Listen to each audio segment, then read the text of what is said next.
com 17 anos, eu namorava um rapaz que eu era louca por ele. Era louca, também foi o único namorado que eu tive, né? Até tudo acontecer. E com alguns meses que a gente estava junto, ele começou a me pedir para ficar comigo. Eu era virgem e ele queria muito ser o meu primeiro. Só que o meu pai, ele era muito rigoroso, sabe? Também antigamente, né, há muitos anos atrás. Então eu tinha medo demais. Eu falava pro meu namorado, não, a gente só pode ficar depois do casamento, porque se o meu pai souber que eu me perdi, ou ele me põe pra fora de casa. Mas o meu namorado, ele fazia a minha cabeça. Ele falava assim que eu podia confiar nele, que eu podia me entregar para ele, que se o meu pai chegasse a descobrir e me expulsasse de casa, ele ia casar comigo. Ele nunca ia me deixar na rua. Eu confiei, eu me entreguei para ele e meu pai descobriu e me expulsou de casa. E o meu namorado sumiu no mundo, nem quis saber de mim. Falou assim que eu tava ficando louca, que ele nunca tinha me prometido nada. Enquanto meu pai gritava comigo, me xingando de PUTA, a minha mãe fazia a mesma coisa. Quando eu fui pedir apoio para ela, mãe, a senhora vai deixar o meu pai me expulsar de casa? Ela falou assim para mim que eu merecia, que eu deveria arcar com as consequências da minha decisão, né? Que foi ter me entregado pro meu namorado. Que ela não queria uma PUTA dentro da casa dela, que eu ia ser má exemplo para minha irmãzinha, que ainda era muito novinha. E foi aí que o meu tio, que é irmão dela, apareceu na minha vida. Ele falou assim, Li, vem morar no barraco do tio. O barraco é pequeno, mas a gente se ajeita e vai ser por pouco tempo. Eu vou conversar com seu pai e eu vou convencer ele que ele tá maluco, que ele não pode fazer isso com você. Até porque você não é mais nenhuma menina, né, gente? Eu já era quase mulher, eu tinha 17 anos. O meu tio, nessa época, ele era quase recém-casado. Deveria ter uns 2 anos que ele estava casado e tinha até um bebê. Eu, na rua, sem ter para onde ir, fui para a casa do meu tio, né? Que foi o único que me ofereceu a ajuda. Foi ruim porque assim que eu cheguei na casa do meu tio, eu notei que a esposa dele não estava satisfeita com aquela situação. Ela tinha muitos ciúmes de mim. Quase recém-casada, eu também quase uma mulher, né? Ela me olhava assim, ela olhava para o meu tio, ela ficava encarando a forma que o meu tio me olhava. Quando o meu tio não estava em casa, ela falava assim para mim, você não tem outro lugar para ir? Você não tem uma pessoa que possa te ajudar? Não é possível. Aqui é o único lugar que você tem. E aquilo me deixava tão incomodada, porque a dona da casa, né? A dona da casa deixando claro ali que não tá gostando da sua presença, mas não tinha outro lugar para eu poder ir. E o meu tio também, quando ele estava em casa, ele me deixava super confortável, sabe? Ele se mostrava carinhoso, atencioso, estava sempre preocupado comigo, perguntava como tinha sido o meu dia. E eu achava que aquilo ali era só preocupação e carinho normal de tio. Só que teve um dia, eu estava dormindo, eu dormia na sala, porque a casa deles só tinha um quarto que eles dormiam com o bebê. Eu estava dormindo e eu acordei no meio da noite com o meu tio, com a cara em cima de mim, como se fosse me beijar, e alisando o meu rosto assim de uma forma bem esquisita, fazendo carinho no meu cabelo. E aí quando eu abri o olho, que eu vi aquele rosto em cima do meu, eu levei um susto, obviamente, dei um pulo, e ele fez assim... Eu só tô aqui admirando o quanto você parece com a sua mãe. Desse jeito.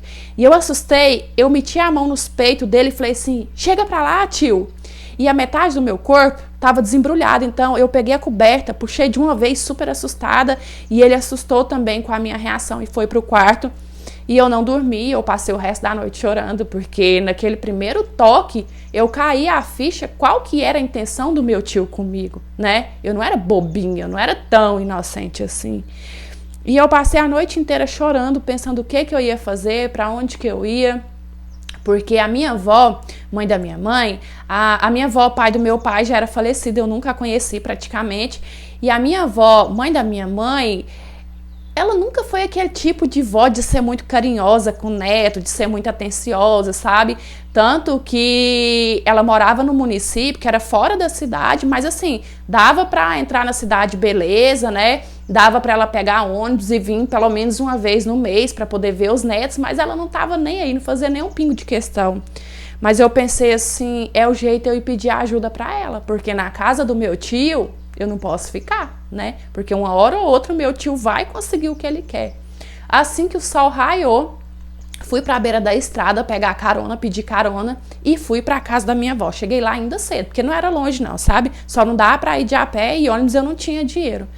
Aí cheguei lá, contei para ela o que meu pai tinha feito comigo, não contei do meu tio, porque afinal o meu tio é filho dela, né? E sei lá se ela ia acreditar, e implorei para ela me deixar morar com ela. Falei, vó, por favor, deixa eu morar aqui, eu não tenho para onde ir.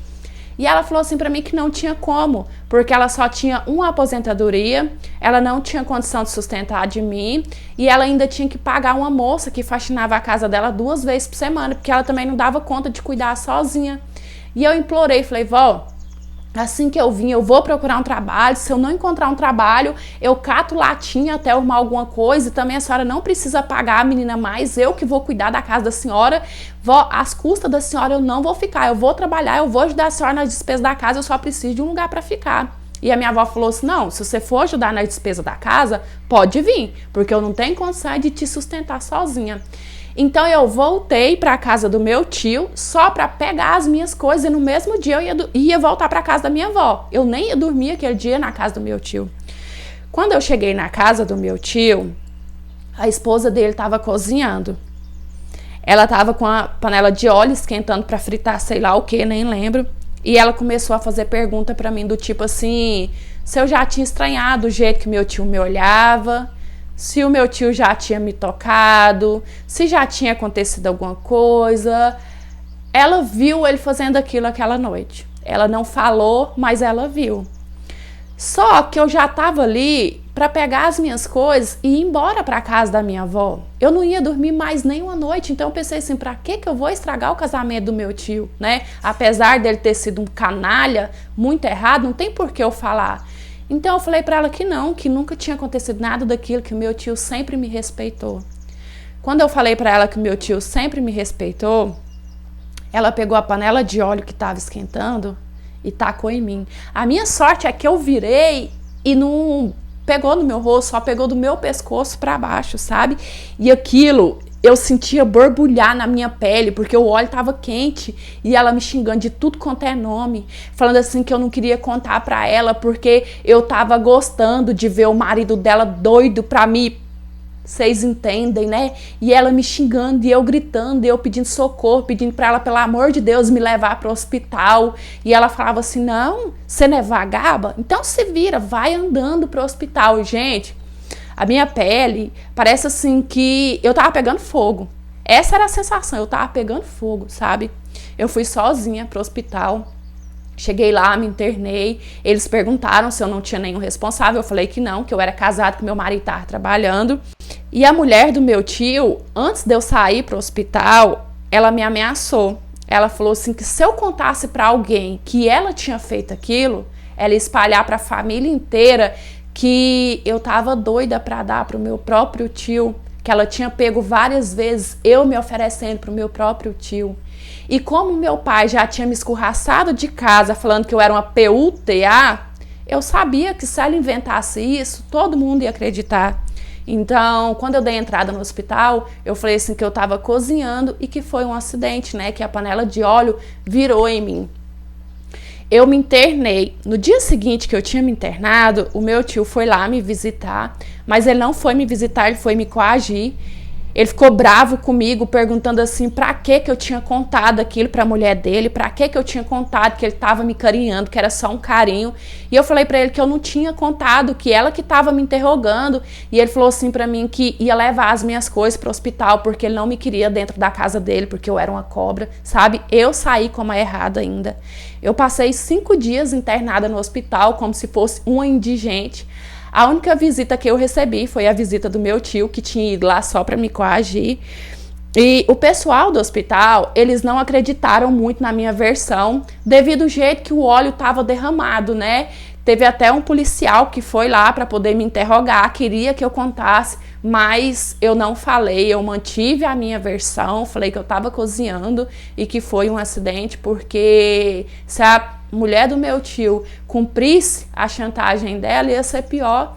A minha família inteira ia virar as costas para mim, se duvidar nem a minha avó ia me aceitar na casa dela. Eu fui embora para a casa da minha avó. Eu morei com a minha avó até os meus 27 anos, quando eu casei, né? Eu casei com 27 anos. E eu vou falar a verdade para vocês, na casa da minha avó também não foi as mil maravilhas, porque o negócio da minha avó era dinheiro. E como eu falei, a gente não tinha muita proximidade, porque minha avó nunca foi de estar indo visitar neto, sabe? De dar atenção para neto. E o negócio dela era dinheiro. Quanto mais dinheiro eu trazia para casa, mais dinheiro a minha avó queria. Se eu usasse dinheiro para pintar a minha unha, dinheiro que eu ganhava, ela já fazia um inferno na minha vida, que eu tava gastando dinheiro à toa. Inclusive, quando a gente discutia, eu falava para ela que quando ela morresse, eu ia juntar tudo que ela tinha e colocar no caixão para levar. A minha avó já faleceu. E hoje eu sou casada tem 10 anos e eu trago marcas da minha história não só na pele, porque eu tenho, sabe, cicatrizes muito feias no meu pescoço, no meu peito, assim, principalmente no meu peito. Não só na pele, como na alma também. Eu sou casada tem 10 anos e já quase 10 anos que meu marido vem me pedindo um filho. O sonho da vida dele é ser pai. E apesar de eu ter muita vontade também de gerar uma vida na minha barriga, de engravidar, eu tenho muito medo, sabe? Eu tenho muito medo de engravidar, de ter um filho e de errar com ele da mesma forma que os meus pais erraram comigo. Oi, meus amores, tudo bem aí com vocês? Eu espero que sim. Que história pesada, hein? Poxa vida. Já começou errado lá do começo, né, gente? Um pai que expulsa a filha por falta de diálogo, a mãe que não apoiou a filha, depois um tio assediador, a mulher que é daquela que põe a culpa na outra mulher e passa pano pro alecrim dourado, né? Tá tudo errado na história dessa pessoa. Eu acho assim que ela deveria fazer uma terapia, deveria fazer um tratamento, porque assim, para ela curar os traumas dela e poder ter o filho, né? Já que não é uma vontade só do homem, é uma vontade dela. Não é porque os pais foram errados com ela que obrigatoriamente ela vai passar isso para os filhos, né? Pelo contrário, talvez, devido tanto trauma que ela viveu, ela vai querer ser uma excelente mãe para os filhos. Mas eu acho sim que ela tem que curar as feridas da alma antes de fato engravidar desse bebê, né? Mas essa é a minha opinião, deixa aqui a opinião de vocês. Curte esse vídeo para me ajudar, comenta bastante. Se vocês puderem compartilhar também, ó, eu agradeço de coração, tá bom? Porque me ajuda demais. Se quiser me enviar a sua história, eu vou deixar o Instagram que é por lá que eu recebo. Leio com muito carinho, analiso e se tiver tudo ok, ela aparece aqui no nosso cantinho, tá certo? E é isso, beijão, fiquem com Deus, fiquem em paz, até os próximos, tchau, fui!